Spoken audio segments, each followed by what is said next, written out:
اعوذ باللہ من الشیطان الرجیم بسم اللہ الرحمن الرحیم. Welcome to Islamic TV program Light of Islam, which is on air every Sunday from 12 noon till 1 p.m. Houston Central Time. السلام علیکم ورحمۃ اللہ وبرکاتہ. تمام ناظرین کو مخصوص صدیقی کا سلام عرض ہے. حسب معمول ہم سب کی روحانی غذا لے کر یہاں موجود ہے. ناظرین، اب جو مہینہ آنے والا ہے، شروع ہونے والا ہے، بہت محترم مہینہ شروع ہونے والا ہے.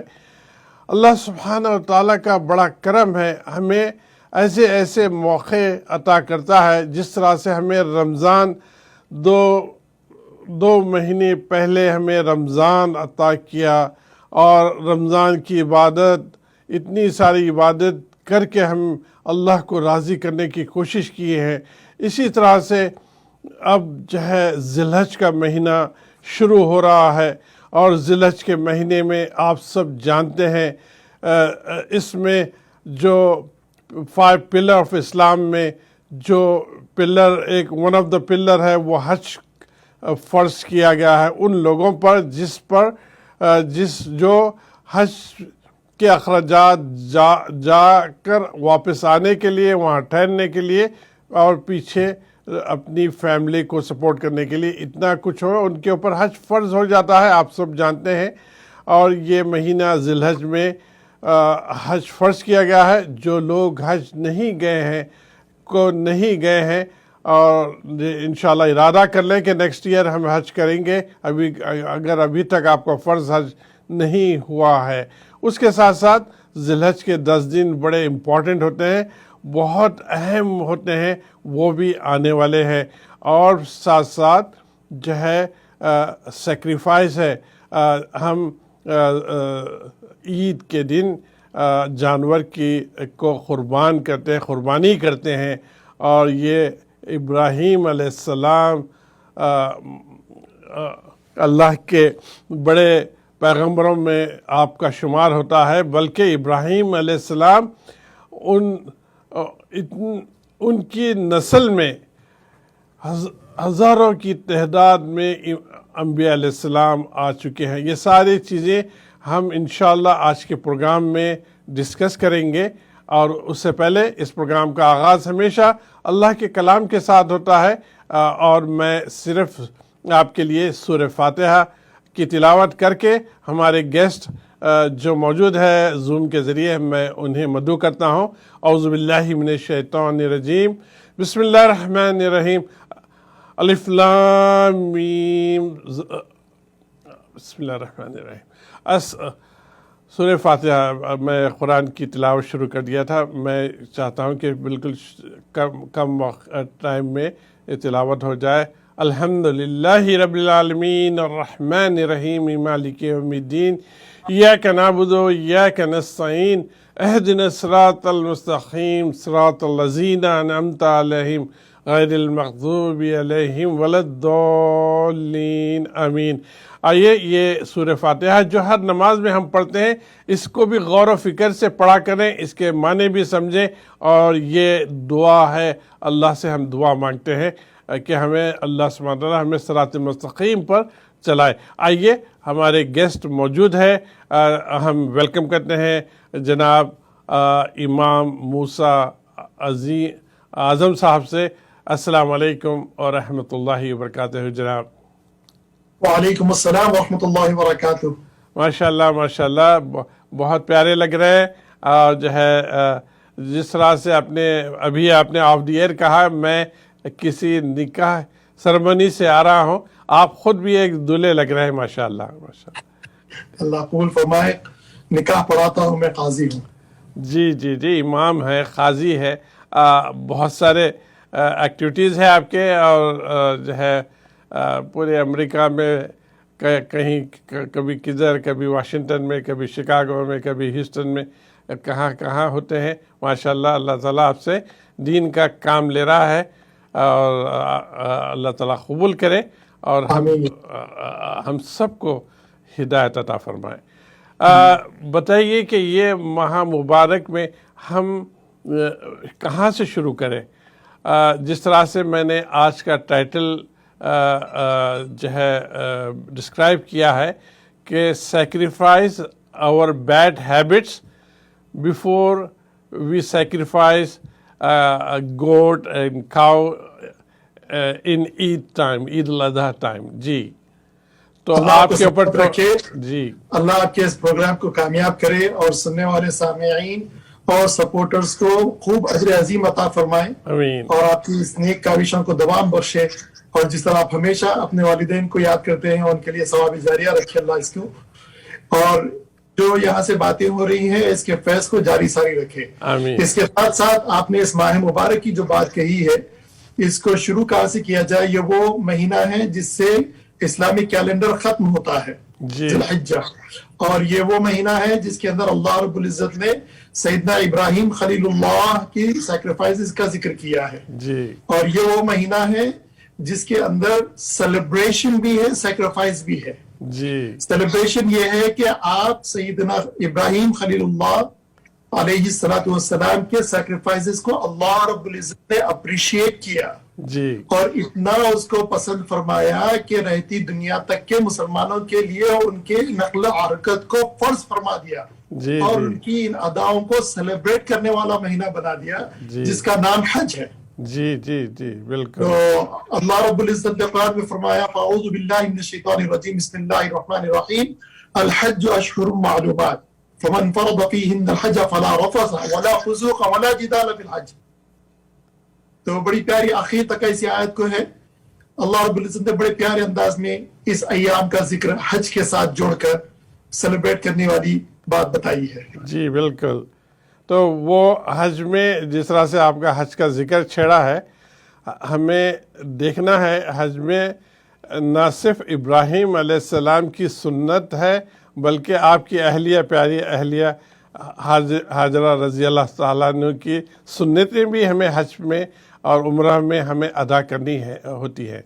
جی بہترین سنت ابراہیمی یہ ایک ایسی سنت ہے اور ایک ایسا عمل ہے جس نے ایک نبی کا عمل نہیں بلکہ پورے اہل خانہ کو اللہ نے اس کے اندر جمع فرما دیا، جی اور اس جی طریقے سے سنت بنا کر تمام امت محمدی صلی اللہ علیہ وسلم کے بڑا احسان فرمایا جی کہ جی ایک اگر کامیاب زندگی گزارنا ہے تو گھر کا ایک فرد کا آگے بڑھ جانا کافی نہیں بلکہ اس کے اہلیہ کا بھی اس کے اندر ہونا چاہیے، اس کے بچوں کا بھی اس کے اندر شمار ہونا چاہیے، تب جا کر ساری فیملی مل کر اللہ کے آگے جب خدمت کرتی ہے تو اللہ کو ایسی عبادت بہت پسند ہے۔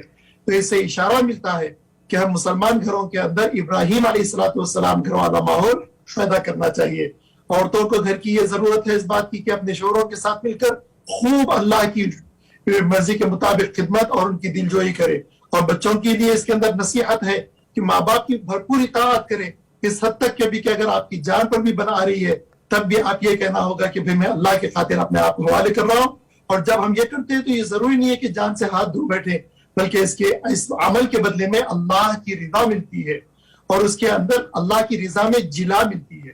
جو اللہ کی رضا میں اپنے آپ کو فنا کرتا ہے وہ ہمیشہ ہمیشہ کے لیے قائم ہو جاتا ہے، باقی رہتا ہے۔ اور اس کی مثال بہترین یہ ہے کہ سیدنا اسماعیل علیہ السلام جو صاحبزادے ہیں سیدنا ابراہیم خلیل اللہ کے، وہ اپنے آپ کو اپنے والد صاحب کے حوالے کرتے ہیں، اور اللہ کے حکم آپ کو دیا گیا ہے میرے ابا جان آپ اس کو کر گزریے، یہ کہہ کر انہوں نے اپنے آپ کو حوالے کیا۔ اللہ رب العزت نے وہ اس دنیا سے چل بسے مگر رہتی دنیا تک کے ان کو ایک نمونہ حیات بنا کر چھوڑ دیا۔ یہ ایسی مثال ملتی ہے۔ جی جی اس سے ہم بہت سارے سبق لے سکتے ہیں، بہت سارے اس میں ہمیں سبق لے سکتے ہیں۔ پہلے تو یہ ہمیں سمجھنا ہے کہ اللہ سبحانہ و تعالیٰ ہر انسان کے ساتھ کچھ نہ کچھ آزمائشیں رکھی ہیں، اسی طرح سے انبیاء علیہ السلام پر اور زیادہ آزمائشیں آتی ہیں۔ چنانچہ ابراہیم علیہ السلام کو پہلے تو اولاد اپنی زندگی کے اتنے آخری لمحے میں جب آپ ایج ہو چکی تھی 80-90 سال کے ہو چکے تھے، آپ کو اولاد سے اللہ تعالیٰ نوازا ہے، اس کے بعد پھر ٹیسٹ جو لیا ہے کہ پھر دونوں کو جو ہے اس مقام پر چھوڑائے جہاں کوئی بندہ نہ بندہ نواز، اس مقام پر چھوڑ کے آنے کا جو ٹیسٹ ہے اس کے بارے میں تھوڑا سا بتائیے کہ ہم اس سے کیا سبق لے سکتے ہیں۔ دیکھیے کوئی کہانی ہوتی ہے یا کوئی سیریل آج کل چلتے ہیں لوگوں کے پاس، اس لیے اس کی مثال لے رہا ہوں تاکہ لوگ سمجھ سکے اس بات کو. تو اس کے اختتام کے اندر نتیجتاً سارے سسپنس کو کھول دیا جاتا اور سارے معاملے کو حل کر کر آپ کے سامنے پیش کر دیا جاتا اور لب لباب جو ہوتا وہ پیش کر دیا جاتا. اسلامی کیلنڈر محرم سے شروع ہوتا ہے، ذی الحجہ کے اندر ختم ہوتا ہے، اور ذی الحجہ کی عبادات کے اندر بھی اللہ رب العزت ایسے تمام چیزوں کو اکٹھے کر دیے ہیں. تو سارے سال بھر کی عبادات انفرادی جو ہوتی ہے ان تمام چیزوں کو اللہ نے ملا کر یہاں کے ایک فیملی کے اندر اس کو کلوزر دیا ہے اس کے اندر. تو آپ سیدنا ابراہیم خلیل اللہ کی زندگی کو اللہ رب العزت یہاں پر پیش کر کے امت کو بڑا سبق دیا اور امت کو بڑا اعزاز نوازا کہ کہنے والے تو ابراہیم خلیل اللہ کے نہ صرف مسلمان بلکہ یہود و نصارہ بھی کہتے ہیں وہ ہمارے نبی ہے، مگر کسی کے حصے میں بھی یہ چیز نہیں آئی، صرف اور صرف مسلمانوں کو یہ اعزاز دیا گیا اللہ کی طرف سے. تو آپ سیدنا ابراہیم خلیل اللہ کی زندگی کے جو آپ نے بتایا چیلنجز رہے ہیں، ان چیلنجز کو وہ گزر کر اور کم ایک عمر کا حصہ گزرنے کے بعد جب لوگ مایوس ہو جاتے، ایسے وقت پر بھی اللہ رب العزت نے اپنی قدرت کو منوا دیا. یہ معنی ہے کہ کسی کی جوان مردی یا کسی کی صحت اس کا راز نہیں ہے، مگر میرے رب کا حکم ہوتا ہے تبھی کسی کو اولاد ہوتی ہے. تو یہ بات آدمی مان لینا تو پھر اللہ سے رشتہ بن جاتا تو ہر کام کے اندر خیر و برکت ہوتی ہے. ورنہ کئی ایسے حضرات ہیں اللہ تعالیٰ کو اولاد سے نوازے، سب کچھ صحیح ہونے کے باوجود بھی اولاد کی دولت سے محروم ہے. اور کچھ ایسے ہیں جس کو اولاد ہو گئی مگر اولاد کے فوائد سے محروم ہے، اولاد فرمانبردار اطاعت گزار نہیں ہے. کئی ایسے ہیں اولاد تو ہے مگر اولاد ذریعے عذاب بن گئی ان کی زندگی کے اندر. تو اولاد کا ہو جانا کافی نہیں ہے، اولاد صحت کی وجہ سے ہو جانا یہ یقینی نہیں ہے. یہ سب کچھ اس بات کی طرف اشارہ کرتا ہے کہ جو حکم الہی کے ساتھ ہوتا ہے اسی کے اندر کامیابی ہوتی ہے. بے شک، اللہ شبہ. تو بہرحال ہمیں یہ واقعات سے ہمیں سبق لینا چاہیے، عبرت لینا چاہیے، اور ہم جو ہے اپنی زندگی کو بہتر بنانا چاہیے. اس طرح سے آزمائشیں ہماری زندگی میں بھی آتی ہے، اس کو اوور کم کرنے کے لیے اللہ کی طرف رجوع ہو کر اللہ سے جو ہے مدد مانگنی چاہیے، اور جو ہے صبر کا دامن پکڑ کر جو ہے پھر اس کو انشاءاللہ اللہ کی مدد پھر شامل ہوگی، پھر وہ جو آزمائش ہوگی وہ ہمارے لیے آسان ہوگی. جی اس سے یہ سیدنا ابراہیم علیہ السلام کی زندگی کا خاکہ تو کوئی بیان نہیں کر سکتا، مگر سامعین کی نظر ایک اشارت دو تین باتیں رکھنا چاہتا ہوں. جی بسم اللہ. سیدنا ابراہیم علیہ السلام کی زندگی میں آپ نبی کریم صلی اللہ علیہ وسلم نے ہمیں وہ اسباب دکھائے اور اس کی طرف اشارہ کیا اور توجہ دلائی جو امت اگر اس کو اپنے سینے سے پکڑے رہے تو کامیابی کا ان کے لیے یقینی ہو جائے گی.